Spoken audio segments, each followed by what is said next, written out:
For all your t-shirt needs, check out TeePublic's Killer Selection. Follow the link in the description.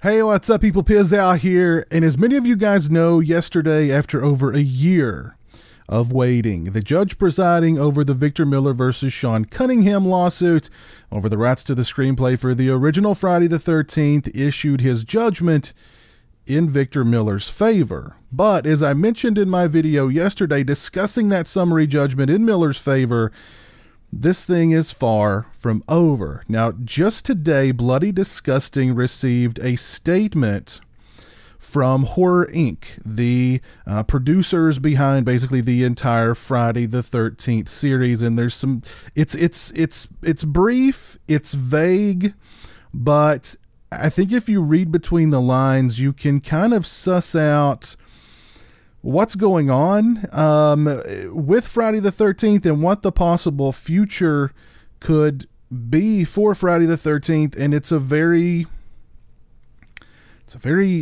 weird, unclear future. I'll post a link to the Bloody Disgusting article in the description. Go over and check it out. But Bloody Disgusting obtained a statement regarding the recent Friday the 13th court ruling from Horror Inc., again, the producers behind the entire Friday the 13th series, and they were quoted as saying, "We are disappointed in the court's ruling and disagree with its conclusion. We are considering our options, including an appeal.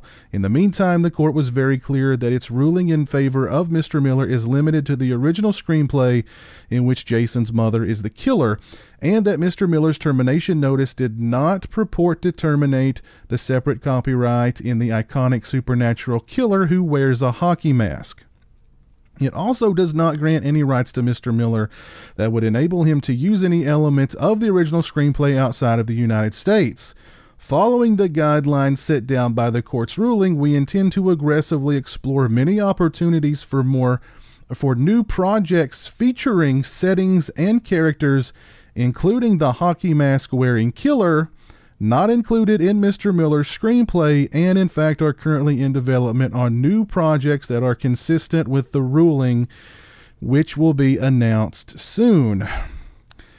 Now, there's a lot to read into in that brief statement. A lot to read into. Of course, they mention the appeal. That's the second sentence. We are considering our options, including an appeal. I think they will definitely appeal. Sean Cunningham will definitely appeal, I do believe. And as I mentioned in my video yesterday, that could be just as long and drawn out a process as this summary judgment was. Now, on the other hand, the producer, or whoever this was from Horror Inc., mentions not once but twice in this statement the iconic supernatural killer who wears a hockey mask. And I love the wording of that. He was very, very specific in not wanting to mention the name Jason Voorhees, which leads me to wonder if Victor Miller owns does Victor Miller own the name Jason Voorhees? He also mentions in this statement that they're looking to, of course, develop new projects that would not use any elements from the original Friday the 13th screenplay, meaning Camp Crystal Lake. So are you going to make a Friday the 13th movie that doesn't take place at Crystal Lake, that features the iconic supernatural killer who wears a hockey mask, but not call him Jason Voorhees? And can you even call it Friday the 13th? Does Miller own the title Friday the 13th? So that's something definitely to look into. Also, he mentions that, of course, Mr. Miller won the rights to Friday the 13th within the United States. He does not own anything to do with Friday the 13th outside of the United States. So does that mean that they can produce more Friday the 13th films using elements from the original screenplay? They just can't be produced in the United States, or they can't be distributed within the United States? That's another area to kind of look into. But the thing that I really took from this statement was the fact that the guy did not mention Jason Voorhees by name. He just mentioned the hockey mask wearing killer. And they can't use any elements from the original screenplay. And if they're, as he says, they are aggressively exploring opportunities. So you're telling me you're going to make a Friday the 13th movie with a hockey masked killer in it, not named Jason, that doesn't take place at Crystal Lake, and you may not be able to call it Friday the 13th. Why not just make an original horror slasher movie? I guess is my sort of knee-jerk reaction to that. But if you're going to make a Friday the 13th movie that has elements from Victor Miller's screenplay for the original film, are you going to make it outside of the United States? And if so, can it be distributed within the United States? Just a lot of questions here with this statement. Now, I know that I know that Sean Cunningham's idea for a Friday the 13th television series, which was very briefly in development at the CW, was,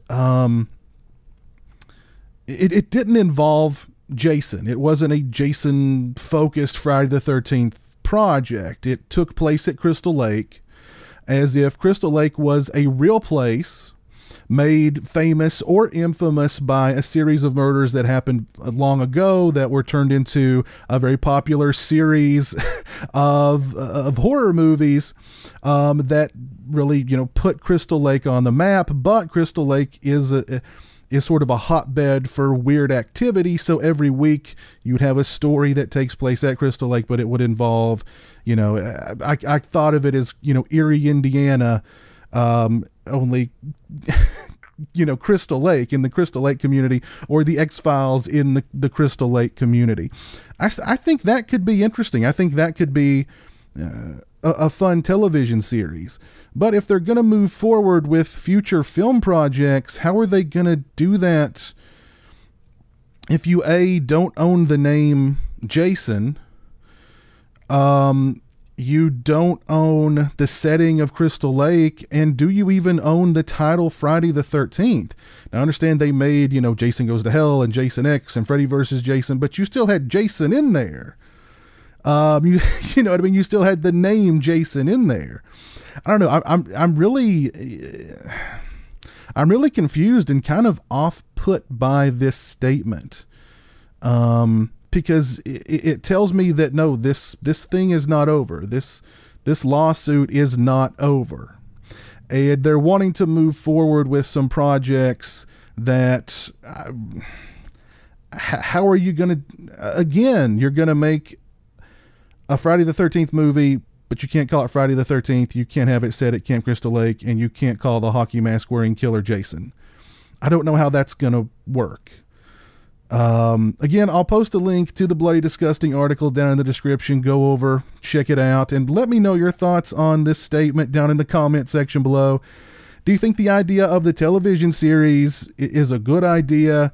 How are they going to make a movie, again, that has a hockey mask wearing killer not named Jason, not set at Camp Crystal Lake, and you can't call it Friday the 13th? How do you make a Friday the 13th without those sort of key elements? The plot thickens. The plot thickens.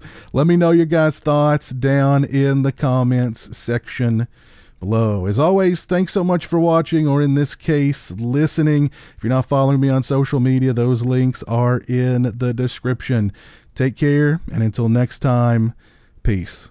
Join the A Buck a Month Club and help support my channel on Patreon. Thank you to my current patrons: Kevin Smythe, Orc145626, B Movie Mike, Robert Sobel, Turi Delamore, Stephen Flanagan, Lori Holt, Mitch Odell, Farron Sutton, Craig Farrand, Jeremiah Lambert, Grindhouse Grotto, Joseph Charlesworth, Chris Earls, Derek Jana, Demon Waffles, Tim Williams, Stone Gassman, Zachary Barton, Mr. Bibby86, James Welch, Eli Geisler, Jeff Overing, Cliff Hostetter, Cal McGuire, Jay the Stingray, and Lorne Dixon.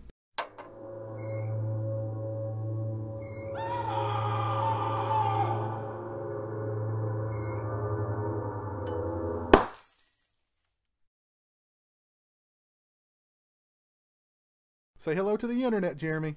Hello to the internet.